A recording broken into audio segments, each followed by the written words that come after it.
నమస్తే ఫ్రెండ్స్, నేను మీరవలి. Welcome back to Shreshta Kitchen. ఇవాళ ఒక మంచి టేస్టీ రెసిపీ చూపించబోతున్నాను. అదే ఎగ్ ఫ్రైడ్ రైస్ అండి. అది కూడా రెస్టారెంట్ స్టైల్లో ఇంట్లోనే సింపుల్గా ఈజీగా ఎలా చేసుకోవాలో ఇవాళ నేను చూపించేస్తాను. దీనికి ఏమంత టైం కూడా పట్టదండి, ఈజీగా అయిపోతుంది. జస్ట్ ఒక 10 minutesలో ఫినిష్ అయిపోతుంది అనమాట. అండ్ మనకు ఇంట్లో ఉండే ఇంగ్రీడియంట్స్తోనే సింపుల్ వేలో ఇది చేసేసుకోవచ్చు అనమాట. ఎప్పుడైనా తొందరలో ఉన్నప్పుడు దీన్ని ప్రిపేర్ చేసుకోవడం అసలు చాలా ఈజీ అండి. ఒక 10 minutesలో ఇది రెడీ అయిపోతుంది. సో ఇంత సింపుల్ అయిన అండ్ టేస్టీ ఫ్రైడ్ రైస్ని ఇంట్లోనే ఎలా ప్రిపేర్ చేసుకోవాలో ఇప్పుడు మనం చూసేద్దాం. ముందుగా స్టవ్ మీద నేను ఇక్కడ ఒక ప్యాన్ పెట్టేసుకున్నానండి. ప్యాన్ కొంచెం హీట్ అయ్యాక ఇందులోకి ఒక 1 స్పూన్ అంతా ఆయిల్ వేసుకున్నాను. ఆయిల్ కొంచెం హీట్ అయ్యాక ఇందులోకి నేను 4 eggs తీసుకుంటున్నానండి. నేను ఇక్కడ ఫ్రైడ్ రైస్ కోసము 4 eggsని యూజ్ చేస్తున్నాను. మీరు రైస్ ఎక్కువగా చేసుకోవాలనుకుంటే ఇంకొన్ని ఎగ్స్ కూడా యాడ్ చేసుకోవచ్చు. నేను ఇక్కడ ఈ 4 గుడ్లకు సరిపడా ఉప్పు వేసుకున్నాను. అలాగే ఒక 1/2 స్పూన్ అంతా కారం వేసుకున్నాను. ఇలా మనము మీడియం ఫ్లేమ్లో పెట్టేసుకొని ఈ ఎగ్స్ని అంతా కూడా స్క్రాంబుల్ చేసుకోవాలన్నమాట. మరి చిన్న చిన్నగా పొడి పొడిగా కాకుండా మనకు ముక్కలు అనేవి కొంచెం పెద్దగా ఉండేటట్టు ఇలా మంచిగా కలుపుకోవాలి. ఇలా ఉప్పు కారం అంతా కూడా మంచిగా పట్టేలాగా గుడ్లలో ఇలా బాగా కలుపుతూ ఉండాలి.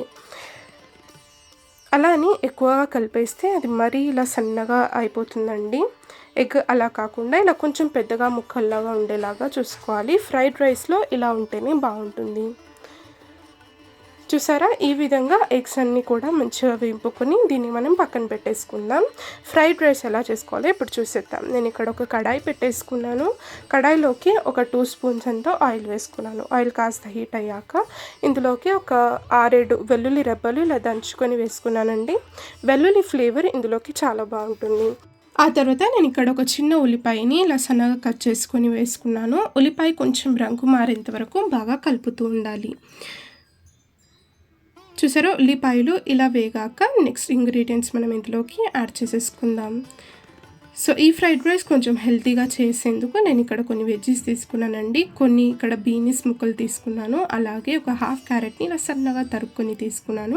అలాగే ఒక 1/2 క్యాప్సికమ్ని కూడా ఇలా సన్నగా తరుక్కున్నాను.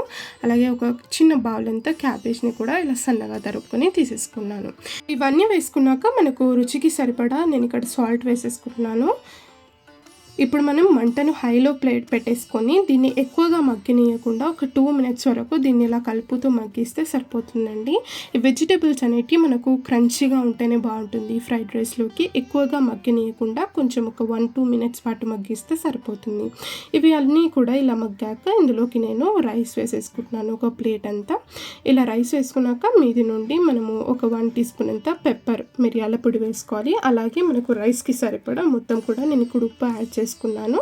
ఇలా మిరియాల పొడి ఉప్పు యాడ్ చేసుకున్నాక మనం ముందు క్రాంబుల్ చేసి పెట్టుకున్న ఎగ్స్ ఉన్నాయి కదా, అవన్నీ కూడా ఇందులోకి వేసేసుకొని కొంచెం కొత్తిమీర తరుగు వేసుకొని ఇలా బాగా ఒకసారి కలిపేసుకోవాలి. అంతే అండి, ఎంతో సింపుల్గా మనకు ఈ ఫ్రైడ్ రైస్ అనేది రెడీ అయిపోతుంది. చూసారు కదా, చాలా సింపుల్గా అండ్ హెల్తీగా కూడా చేసుకుంటున్నాం. ఎందుకంటే ఇందులో చాలా వెజ్జీస్ కూడా ఉన్నాయి. మీకు ఏదైనా వెజిటేబుల్స్ నచ్చకపోతే దాన్ని స్కిప్ చేయొచ్చు, లేదంటే మీకు నచ్చిన వెజిటేబుల్స్ని యాడ్ కూడా చేసుకోవచ్చు. మీ దగ్గర సోయా సాస్ ఉంటే సోయా సాస్ కూడా యాడ్ చేసుకోవచ్చండి ఈ టైంలో, ఎందుకంటే మనం రెస్టారెంట్ స్టైల్లో చేసుకుంటున్నాం కాబట్టి. సో ఇలా ఇంత ఈజీగా ఫ్రైడ్ రైస్ని మనం ఇంట్లోనే ప్రిపేర్ చేసుకోవచ్చు.